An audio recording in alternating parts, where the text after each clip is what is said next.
Ich weiß ehrlich gesagt gar nicht, wie ich Ihnen das beibringen soll, jetzt wo Sie gerade so gut gelaunt sind. Ich fürchte, wir müssen heute doch mal kurz wieder über England reden. Ja, Entschuldigung. Ich kann es doch auch nicht ändern. Der Brexit ist schon wieder verschoben. Diesmal auf den 31. Oktober, auf Halloween, zu Deutsch Halloween interessiert's.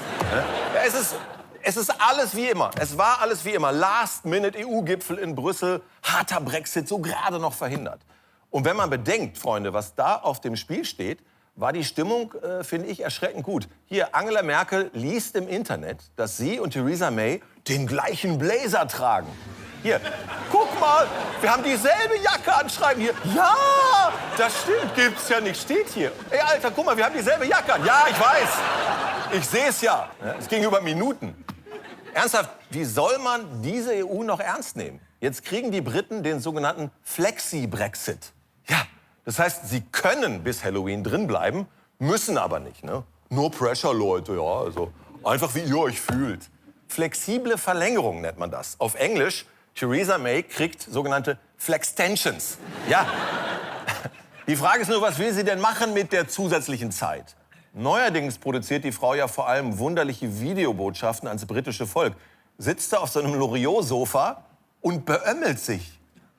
Over the last few days, people have been asking me what on earth's happening with Brexit.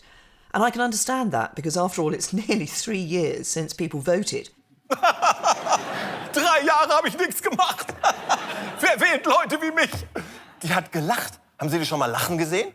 Bleibt für mich nur eine Frage. Was genau war in diesem Glas, meine Damen und Herren? Ja, komm.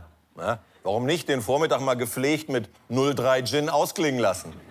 Nach all dem, was sie in letzter Zeit durchgemacht hat, in ihrem verdammten Unterhaus. Da kann man auch mal ein bisschen Verständnis haben, meine Damen und Herren. 3 Jahre nach dem Referendum, 3 Jahre danach, kommt sie jetzt auf die Idee, doch mal mit der Opposition zu reden. Toll. Hör mal, was ist denn das für eine Regierung? Ein Kabinettsmitglied soll gestern der BBC berichtet haben, dass er auch überhaupt nicht mehr weiß, was eigentlich los ist und wie es weitergehen soll. Und dass es ihm inzwischen auch eigentlich ziemlich egal ist. Er hat gesagt, im Parlament sitzen eigentlich nur noch lebende Tote. Ja, lebende Tote, denen alles egal ist oder, wie wir beim ZDF sagen, Zuschauer. Ja! Und ich wette mit Ihnen, das war natürlich noch lange nicht die letzte Brexit-Verschiebung. Theresa May, alias Agentin 007, war vor dem Gipfel auf großer Battle-Tour, wissen Sie, unter anderem in Berlin. Hier, super Szene, sagt die Kanzlerin, Theresa, hey, du hier, hast du immer noch keinen Plan fürs Austreten aus der EU? Schade, komm, ich zeig dir mal, wie Austreten geht. Guck mal, einfach rausgehen. Dumm, latsch, so, schon bist du draußen. Alles verstanden, soweit, prima. Und genau das machst du jetzt bitte auch mit deinem komischen Land. Ja, schön, dass ich helfen konnte. Taxi!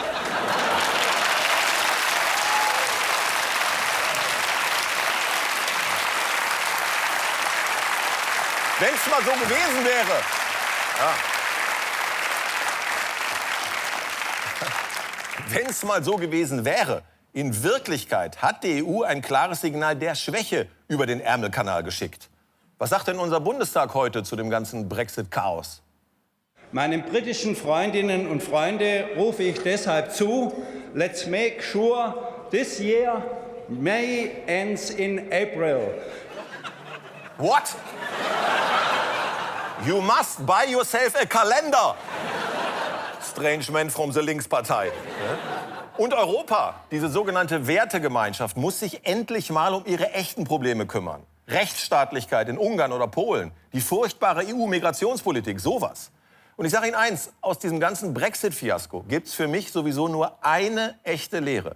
Bei komplexen Fragen, und bitte schreiben Sie sich das auf, nie das Volk fragen. Nie. Ich meine das ernst. Es gibt nur abschreckende Beispiele. Ich gebe Ihnen eins. Stuttgart 21. Ja, dieses legendäre Milliardengrab wird geschaufelt wegen einer Volksbefragung, weil keiner dem Volk gesagt hat, was das wirklich kostet. Zur Strafe kriegen Sie jetzt schiefe Bahnsteige, quasi Stuttgarts Antwort auf die Babyklappe. Ja, nie das Volk fragen.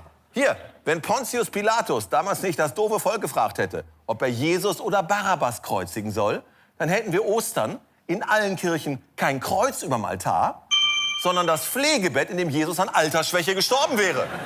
Nie das Volk fragen.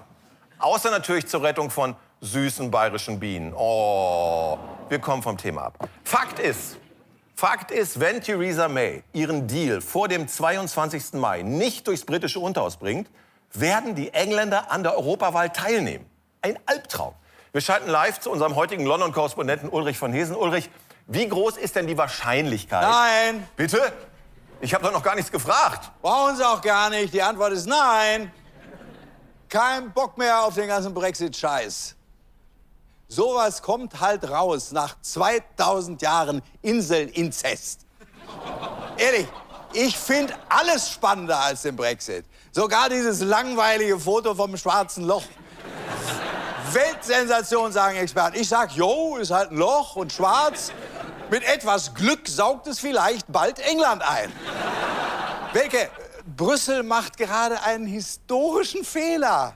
Wir waren so kurz davor, die Briten loszuwerden, diese EU-Mietnomaden. Seit die dabei sind, nur Extrawürste und Gequengel.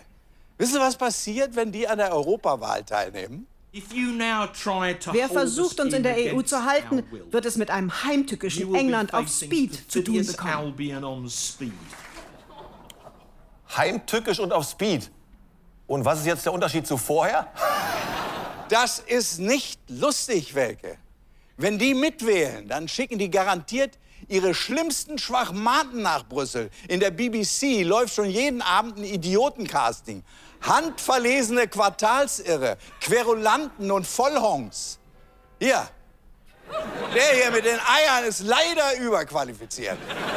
Naja, aber Herr von Hesen, Theresa May hat doch der EU versprochen, die werden sich dann zurückhalten im EU-Parlament. Och, die Oma ist doch so gut wie weg. Ihre Partei plant schon den Putsch. Und dann kommt Boris Johnson. Den kann man nicht zähmen. Selbst wenn der gegen Kinder Rugby spielt, walzt der die einfach um wie so ein Albino-Nashorn. Ja, die EU ist der kleine platte Junge mit dem roten Hemd. Mein Gott, also das wird ja alles immer schlimmer. Ja, aber nicht für mich. Ich wandere aus. Und ich weiß auch schon, wohin. 3 Vorteile. Absolute Ruhe, viel Platz und keine Engländer. Ich komme mit. Ulrich von Hesen, meine Damen und Herren. Vielen Dank.